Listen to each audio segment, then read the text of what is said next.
പിണറായി വിജയൻ കേരളത്തിന്റെ പുതിയ മുഖ്യമന്ത്രിയാകും. AKG സെന്ററിൽ ചേർന്ന പാർട്ടി നേതൃയോഗത്തിൽ ഐകകണ്ഠേനയാണ് പിണറായി വിജയനെ നിയമസഭാ കക്ഷി നേതാവായി തിരഞ്ഞെടുത്തത്. സംസ്ഥാന സമിതി യോഗത്തിന് ശേഷം കോടിയേരി ബാലകൃഷ്ണൻ, VS അച്യുതാനന്ദൻ എന്നിവരുടെ സാന്നിധ്യത്തിലാണ് ജനറൽ സെക്രട്ടറി സീതാറാം യെച്ചൂരി പ്രഖ്യാപനം നടത്തിയത്. Considering Comrade VS's age and his physical limitations today, and recognizing his role and continuing to recognize and the fact that he'll continue to play that role, we have come to the decision today in the meeting unanimously that Comrade Pinarayi Vijayan will be proposed as the leader of the LDF legislature party. നിയമസഭാ തെരഞ്ഞെടുപ്പിൽ LDF നേടിയ വിജയം മികച്ചതാണെന്ന് general secretary Sitaram Yechury പറഞ്ഞു. അഴിമതിക്കും വർഗീയതയ്ക്കും എതിരായ വിജയമാണ് കേരളത്തിലുണ്ടായത്. വിജയത്തിനായി പരിശ്രമിച്ച party സംസ്ഥാന committee അംഗങ്ങളെയും പാർട്ടി പ്രവർത്തകരെയും യെച്ചൂരി അഭിനന്ദിച്ചു. ഒപ്പം LDFനെ അധികാരത്തിലെത്തിച്ച കേരള ജനതയ്ക്കും ജനറൽ സെക്രട്ടറി നന്ദി അറിയിച്ചു. VSന്റെയും പിണറായിയുടെയും നേതൃത്വത്തിൽ നടത്തിയ പ്രചരണത്തിന്റെ ഫലമാണ് 91 സീറ്റുകളെന്നും അദ്ദേഹം പറഞ്ഞു. ഇന്ത്യയിലെ തന്നെ മുതിർന്ന CPM നേതാവായ VS കേരളത്തിന്റെ ഫിഡൽ കാസ്ട്രോയാണെന്നും സീതാറാം യെച്ചൂരി പറഞ്ഞു. Comrade VS is like Fidel Castro for Kerala, like Fidel is for Cuba today, advising, guiding and inspiring. Comrade VS will continue to play that role. CPM മന്ത്രിമാരെ തീരുമാനിക്കാൻ ഞായറാഴ്ച സംസ്ഥാന സെക്രട്ടേറിയറ്റ് യോഗം ചേരും. അടുത്തയാഴ്ചയാകും സത്യപ്രതിജ്ഞ. News bureau, Thiruvananthapuram. അരനൂറ്റാണ്ടിലേറെ നീണ്ട പൊതുജീവിതത്തിന്റെ കരുത്തുമായാണ് പിണറായി വിജയൻ കേരളത്തിന്റെ ഭരണസാരഥ്യത്തിലേക്ക് നടന്നെടുക്കുന്നത്. കല്ലും മുള്ളും നിറഞ്ഞ വഴിത്താരകൾ പിന്നിട്ട് കരുത്തിന്റെ ആൾരൂപമായ പിണറായി നടന്നു കയറുന്നത് പുതിയൊരു കേരളത്തെ വാർത്തെടുക്കാനാണ്.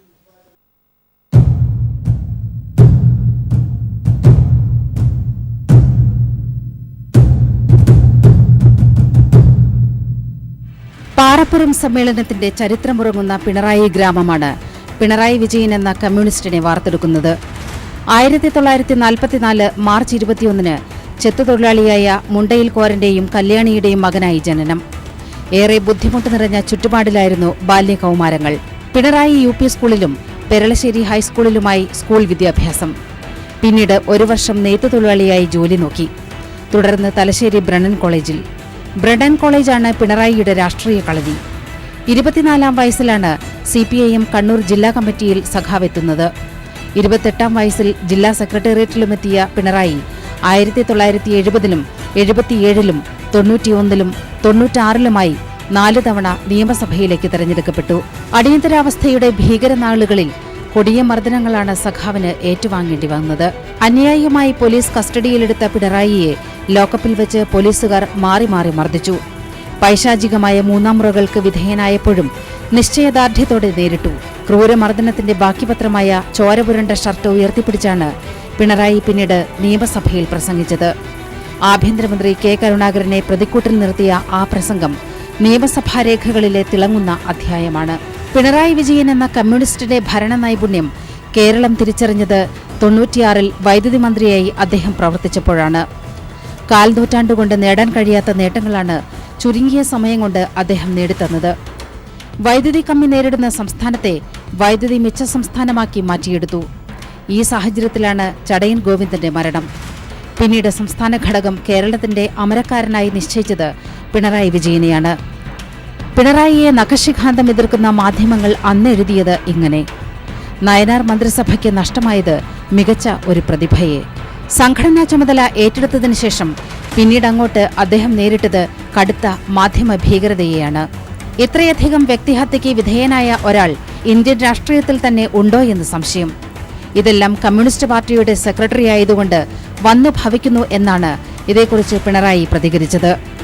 വ്യക്തിഹത്യയ്ക്കും ദുരാരോപണങ്ങൾക്കും തകർക്കാൻ കഴിയാത്ത കരുത്തോടെ പിണറായി പാർട്ടിയെ നയിച്ചത് 1.5 പതിറ്റാണ്ടിലേറെയാണ്. ആലപ്പുഴ സമ്മേളനത്തിൽ സംസ്ഥാന സെക്രട്ടറി സ്ഥാനമൊഴിഞ്ഞ പിണറായി വിജയൻ ഇടതുമുന്നണിയുടെ കരുത്തിനായാണ് ഈ നീണ്ട നാൾ പ്രവർത്തിച്ചത്. ഈ കരുത്തും നിശ്ചയദാർഢ്യവും നവകേരള സൃഷ്ടിക്കായി നമുക്ക് പ്രതീക്ഷിക്കാം. Political desk. കൊച്ചി വൈറ്റിലേക്കടുത്ത് അമോണിയം ചോർന്നു. കളമശ്ശേരി FSCTയിലേക്ക് കൊണ്ടുപോയ ബാർജിൽ നിന്നാണ് അമോണിയം ചോർന്നത്. കൂടുതൽ വിവരങ്ങളുമായി കൊച്ചിയിൽ നിന്നും സമീർ വാഴങ്കോട് ചേരുകയാണ്. സമീർ, ആശങ്കാജനകമാണോ? അമോണിയം ചോർച്ച നിയന്ത്രണ വിധേയമാക്കാൻ കഴിഞ്ഞിട്ടുണ്ടോ? കൂടുതൽ വിവരങ്ങൾ. ജോർജറ്റ് 6:30 ആരംഭിച്ച അമോണിയം ചോർച്ച ഇപ്പോഴും തുടരുകയാണ്. പൂർണ്ണമായും നിയന്ത്രണ വിധേയമായിട്ടില്ല. ഇവിടെ ഇപ്പോൾ അത് നിയന്ത്രിക്കുന്നതിന് വേണ്ടിക്കൊണ്ട് ഫയർഫോഴ്സിന്റെയും അതോടൊപ്പം തന്നെ വിദഗ്ധ സംഘത്തിന്റെയും പരിശ്രമം തുടരുകയാണ്. ഇപ്പോൾ 3.5 മണിക്കൂർ നീണ്ടിരിക്കുന്നു അവിടെ ഈ പരിശ്രമത്തിന്. എന്നാൽ ഇതുവരെയും പൂർണ്ണമായും നിയന്ത്രണ വിധേയമായിട്ടില്ല. അതിന് മുകളിലേക്ക് വെള്ളം ഒഴിച്ചുകൊണ്ട്, ഈ ബാർജിന്റെ മുകളിലേക്ക് വെള്ളം ഒഴിച്ചുകൊണ്ട് തണുപ്പിച്ചതിന് ശേഷം മാത്രമേ അത് പൂർണ്ണമായും ചോർച്ച അടക്കാൻ കഴിയുകയുള്ളൂ. അതിനുള്ള ശ്രമങ്ങളാണ് ഇപ്പോഴും തുടരുന്നത്. അതുകൊണ്ട് തന്നെ ഈ പ്രദേശത്തേക്ക് ഈ അമോണിയയുടെ വലിയ രീതിയിൽ അതിന്റെ പുക പടരുന്നു. ആ പുക പടരുന്നതിനകത്തുകൊണ്ട് വലിയ രീതിയിലുള്ള ഒരു ശ്വാസതടസ്സം പ്രദേശവാസികൾക്ക് അനുഭവപ്പെടുന്നുണ്ട്. 200-ലധികം പേരെയാണ് ഇപ്പോൾ വിവിധ ഇടങ്ങളിലേക്കായി മാറ്റിപ്പാർപ്പിച്ചിരിക്കുന്നത്. ചമ്പക്കര കനാലിന്റെ ഭാഗത്തു നിന്നും അതോടൊപ്പം തന്നെ കുന്നറ, ഉദയം റോഡ് എന്നീ ഭാഗങ്ങളിൽ നിന്നാണ് ആളുകളെ മാറ്റിപ്പാർപ്പിച്ചുകൊണ്ടിരിക്കുന്നത്. ഇവർക്ക് പ്രദേശവാസികൾക്ക് പ്രധാനമായും കണ്ണെരിയിലും അതോടൊപ്പം തന്നെ ചൊറിയുന്നു, അതോടൊപ്പം തന്നെ ശ്വാസതടസ്സം നേരിടുന്നു. ഏതാനും പേർക്ക് തല ചുറ്റുന്ന രീതിയിലുള്ള ഒരു അസ്വസ്ഥതയും ഉണ്ടാവുന്നുണ്ട്. ഇത്തരത്തിലുള്ള ഒരു അസ്വസ്ഥതകളെ തുടർന്നാണ് നിരവധി പേരെ 200-ലധികം പേരെയാണ് ഇപ്പോൾ ഇവിടെ നിന്നും മാറ്റി പാർപ്പിച്ചുകൊണ്ടിരിക്കുന്നത്.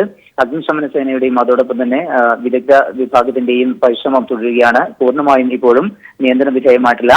മറ്റൊരു പ്രധാനപ്പെട്ട കാര്യം, 200 മീറ്റർ ചുറ്റളവിലുള്ള എല്ലാവരെയും തന്നെ മാറി നിൽക്കണം എന്നാണ് ജില്ലാ കളക്ടർ ഇവർക്ക് നൽകിയിരിക്കുന്ന നിർദ്ദേശം. അതനുസരിച്ച് ഇപ്പോൾ പോലീസ് എത്തിക്കൊണ്ട് വിവിധ വീടുകളിൽ നിന്ന്, അതായത് ഈ പുക പടരുന്ന ഭാഗങ്ങളിൽ നിന്ന് ആളുകളെ പൂർണ്ണമായും മാറ്റുന്ന ഒരു നടപടികളാണ് ഇപ്പോൾ തുടരുന്നത്. എന്നാൽ കൂടുതൽ പരിഭ്രാന്തരാകേണ്ട, വൈകാതെ തന്നെ അത് അണക്കാൻ കഴിയുമെന്ന് തന്നെയാണ് അഗ്നിശമന സേന വിഭാഗം നൽകുന്ന അറിയിപ്പ്. 96 ടണ്ണാണ് ഇതിനകത്ത് ഉള്ള അമോണിയം. അതുകൊണ്ട് തന്നെ പെട്ടെന്ന് അത് തണുപ്പിക്കാൻ കഴിയില്ല. അതുകൊണ്ട് സാവധാനം അത് തണുപ്പിച്ച ശേഷം മാത്രമേ പൂർണ്ണമായും അത് നിയന്ത്രണ വിധേയമാക്കാൻ കഴിയുകയുള്ളൂ, ചോർച്ച അടക്കാൻ കഴിയുകയുള്ളൂ. അതുകൊണ്ട് പരിഭ്രാന്തരാകേണ്ട എന്നാണ് അഗ്നിശമന സേനാ വിഭാഗം നൽകിയിരിക്കുന്ന അറിയിപ്പ്. ഏതായാലും പ്രദേശത്ത് ഇപ്പോഴും ഒരു അസ്വസ്ഥത നിലനിൽക്കുന്നുണ്ട്. നിയന്ത്രണ വിധേയമാവാത്തത് കൊണ്ടുള്ള ബുദ്ധിമുട്ട് ഈ പ്രദേശവാസികൾക്കെല്ലാം അനുഭവപ്പെടുന്നുണ്ട്. ഈ ആശുപത്രിയിലായവരുടെ ആരോഗ്യസ്ഥിതി എങ്ങനെ? അവർക്ക് വേണ്ട എല്ലാ സൗകര്യങ്ങളും അവിടുന്ന് ലഭ്യമാക്കുന്നുണ്ടോ? സർക്കാർ വൃത്തങ്ങളിൽ നിന്നുള്ള സഹായങ്ങൾ ലഭ്യമാവുന്നുണ്ടോ? ജോർജറ്റ്, ഇപ്പോൾ ജില്ലാ കളക്ടർ തന്നെ ഇക്കാര്യത്തിൽ ഇടപെട്ടിരിക്കുന്നു. ജില്ലാ കളക്ടർ ഇവിടെ നിന്നും മാറ്റി ആശുപത്രിയിലേക്ക് മാറ്റിയവരെ അവർക്ക് വേണ്ട എല്ലാ ചികിത്സാ സൗകര്യങ്ങളും ഒരുക്കുന്നതിന് വേണ്ടിയുള്ള നടപടികൾ പെട്ടെന്ന് തന്നെ എല്ലാ അർത്ഥത്തിലുമുള്ള ആരോഗ്യവകുപ്പിന്റെ ഭാഗത്തു നിന്നുള്ള പൂർണ്ണമായിട്ടുള്ള സഹകരണം ഉറപ്പാക്കണം എന്നുള്ള കർശന നിർദ്ദേശമാണ് നൽകിയിട്ടുള്ളത്.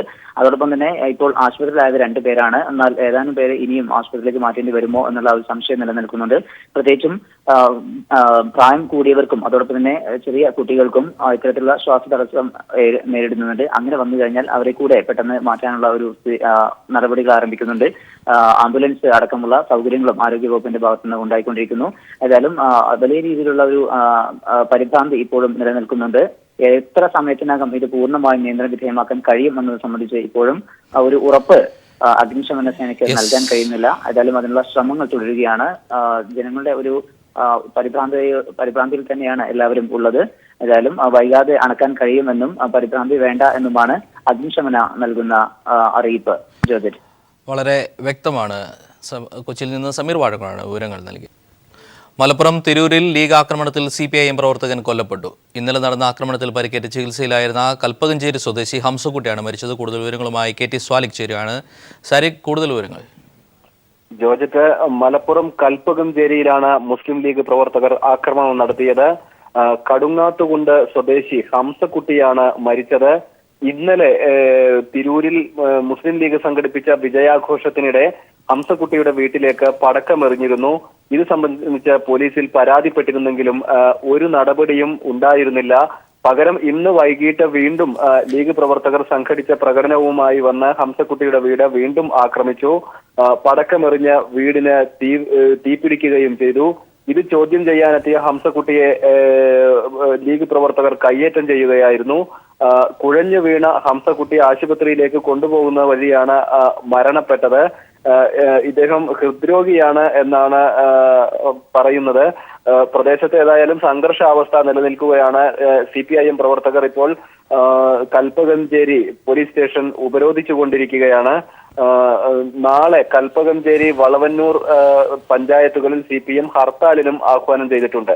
ജോർജറ്റ്, മലപ്പുറത്ത് നിന്ന് KT സ്വാലിക്കാണ് വിവരങ്ങൾ നൽകിയത്. പിണറായിയിൽ വിജയാഹ്ലാദ പ്രകടനത്തിനിടെ RSS പ്രവർത്തകർ ബോംബെറിഞ്ഞും ലോറി കയറ്റിയും കൊലപ്പെടുത്തിയ CV രവീന്ദ്രന്റെ മൃതദേഹം പൊതുദർശനത്തിന് ശേഷം വീട്ടുവളപ്പിൽ സംസ്കരിച്ചു. വൻ ജനാവലിയാണ് രവീന്ദ്രന്റെ മൃതദേഹത്തിൽ അന്തിമാഭിവാദ്യം അർപ്പിക്കാൻ എത്തിയത്. പരിയാരം മെഡിക്കൽ കോളേജ് ആശുപത്രിയിൽ പോസ്റ്റ്മോർട്ടത്തിന് ശേഷം വിലാപയാത്രയായാണ് കരിന്താങ്കണ്ടിയിൽ CV രവീന്ദ്രന്റെ മൃതദേഹം പിണറായിലേക്ക് കൊണ്ടുവന്നത്. വിലാപയാത്രയ്ക്ക് വഴിനീളെ നാട്ടുകാരും CPIM പ്രവർത്തകരും അന്തിമാഭിവാദ്യങ്ങൾ അർപ്പിക്കാനെത്തി. തളിപ്പറമ്പ്, പള്ളിക്കുളം, ദേശാഭിമാനി, കക്കാട്, പെർലശ്ശേരി, മമ്പറം തുടങ്ങിയ സ്ഥലങ്ങളിലെല്ലാം ജനങ്ങൾ അഭിവാദ്യങ്ങൾ അർപ്പിക്കാനെത്തി. പിണറായി CPIM ലോക്കൽ കമ്മിറ്റി ഓഫീസിന് മുന്നിൽ പൊതുദർശനത്തിന് വെച്ച മൃതദേഹം കാണാനും അന്തിമോപചാരങ്ങൾ അർപ്പിക്കാനും ആയിരങ്ങളാണ് വിവിധ നാടുകളിൽ നിന്നും എത്തിച്ചേർന്നത്. പിണറായി വിജയന്റെയും ഇടതുമുന്നണിയുടെയും വിജയം ആഘോഷിക്കേണ്ട സമയം ഒരു ജനത മുഴുവൻ RSS പ്രവർത്തകർ ബോംബേറിൽ ലോറി കയറ്റിക്കൊന്ന തങ്ങളുടെ സഹപ്രവർത്തകന്റെ മരണത്തിന്റെ ആഘാതത്തിലായിരുന്നു. രവീന്ദ്രൻ ജോലി ചെയ്ത പിണറായി പീക്കോസിലും വീട്ടിലും ജനസഹസ്രങ്ങൾ തിങ്ങി നിറഞ്ഞു. പിണറായി, ധർമ്മടം, പെർലശ്ശേരി, കോട്ടയംപൊയിൽ പഞ്ചായത്തുകളിൽ 2 മണി മുതൽ 6 മണി വരെ CPIM ഹർത്താലിന് ആഹ്വാനം ചെയ്തെങ്കിലും രാവിലെ മുതൽ ഈ പഞ്ചായത്തുകളിലെല്ലാം ജനങ്ങൾ സ്വയം സന്നദ്ധരായി ഹർത്താൽ ആചരിച്ചു. 4:30 ചേരിക്കല്ലെ രവീന്ദ്രന്റെ വീട്ടുവളപ്പിൽ മൃതദേഹം സംസ്കരിച്ചു. അതേസമയം കൊലപാതകത്തിന് ഉത്തരവാദികൾ എന്നു കരുതുന്ന 18 പേരെ കൂത്തുപറമ്പ് പോലീസ് കസ്റ്റഡിയിലെടുത്തു.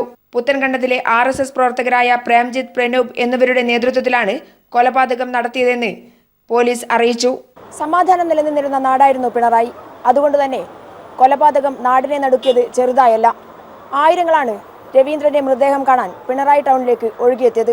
പിണറായിയിൽ നിന്നും ക്യാമറാമാൻ ജയൻ കല്യാശ്ശേരിക്കൊപ്പം PV ജോഷില. നേതാക്കൾ തന്നെ പിന്നിൽ നിന്ന് കുത്തിയെന്ന് പത്മജ വേണുഗോപാൽ. CN ബാലകൃഷ്ണൻ അടക്കമുള്ള നേതാക്കൾ തനിക്ക് വേണ്ടി പ്രചാരണം നടത്തിയില്ല. മുതിർന്ന നേതാക്കൾക്ക് തന്റെ തോൽവിയിൽ പങ്കുണ്ടെന്നും പത്മജ പറഞ്ഞു. പക്ഷെ പാർട്ടി പ്രവർത്തകർ എപ്പോഴും ഉണ്ട്, അവരെവിടെയും പോയിട്ടില്ല. പക്ഷെ അവർക്ക് നിർദ്ദേശങ്ങൾ കൊടുക്കാനോ അവരെ ശക്തമായിട്ട് രംഗത്തിറക്കാനോ സീനിയർ നേതാക്കൾ ആരുമില്ല. അല്ല, അവരെയും ഞാൻ കണ്ടിട്ടില്ല. ഞാൻ എൻ്റെ ജോലി നോക്കി പോയെന്നേ ഉള്ളൂ. ഞാൻ അവരുടെ അടുത്തൊക്കെ പലരുടെ അടുത്തും പറഞ്ഞതാണ്.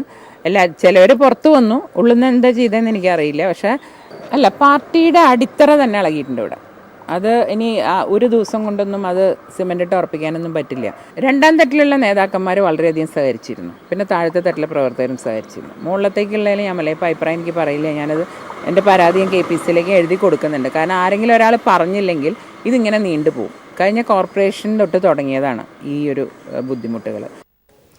പത്മജയ്ക്ക് തോറ്റതിന്റെ ദുഃഖമാണെന്ന് CN ബാലകൃഷ്ണൻ. പത്മജയുടെ തോൽവി പാർട്ടി പരിശോധിക്കുമെന്നും CN ബാലകൃഷ്ണൻ പറഞ്ഞു.